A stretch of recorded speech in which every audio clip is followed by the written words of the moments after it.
کہ army chief کے اس دورے کو آپ کیسے دیکھتے ہیں سہیل صاحب؟ دیکھیں، یہ کرم ایجنسی کا علاقہ ہے اور تقریباً 5 لاکھ آبادی ہے کرم ایجنسی کی، اور یہ پارا چنار فاٹا کا سب سے بڑا شہر ہے، تقریباً 80,000 آبادی ہے، اور یہاں میجارٹی جو ہے وہ فقہ جعفریہ سے تعلق رکھتی ہے، اور کافی عرصے سے یہ ٹارگٹ ہو رہا تھا، اور ہم جس طرح بے حسی کا شکار ہیں،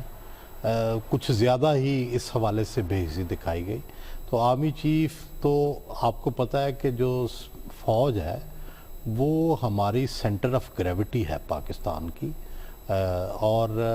پاکستان کو مضبوط رکھنے میں، اور یہ جو سیکٹیرین اور ریلیجس اور جو پروونشل قسم کے اختلافات ہیں، ریجنل اختلافات ہیں، ان سب سے مبرہ ہے فوج، وہ ان سب سے بالا تر ہے، سب کا اس پر اعتماد ہے۔ تو آرمی چیف اگر اس طرح کی، جیسے آج انہوں نے بات کی، بالکل وہی قائد اعظم محمد علی جناح والی بات انہوں نے کی کہ سب پاکستانی میرے لیے، چاہے وہ غیر مسلم ہیں چاہے مسلم ہیں، میرے لیے وہ برابر کے شہری ہیں، اور سب کی حفاظت کرنا فوج کا فرض ہے۔ میرا خیال ہے کہ یہ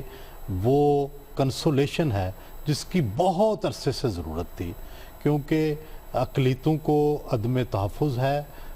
اور بہت سارے ہمارے مکاتب فکر جو ہیں وہ ہدف بنے ہوئے ہیں، اور ان کے اوپر کوئی یہ دیکھنے کو تیار نہیں ہے کہ ان کو بار بار ظلم کا نشانہ بنایا جا رہا ہے۔ تو آرمی چیف کے میں اس سٹیپ کو بڑا کرجیس،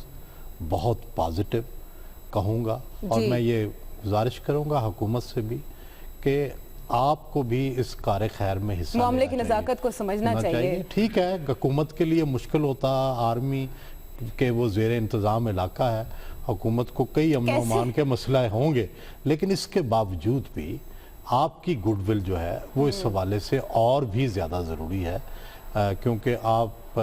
جو ہے وہ وہاں کے الیکٹڈ ریپرزینٹیٹیوز کے ساتھ آپ کا تعلق ہوگا، لوکل باڈیز کے ساتھ تعلق ہوگا، اس لیے آپ کو بھی یہ رول بھرپور طریقے سے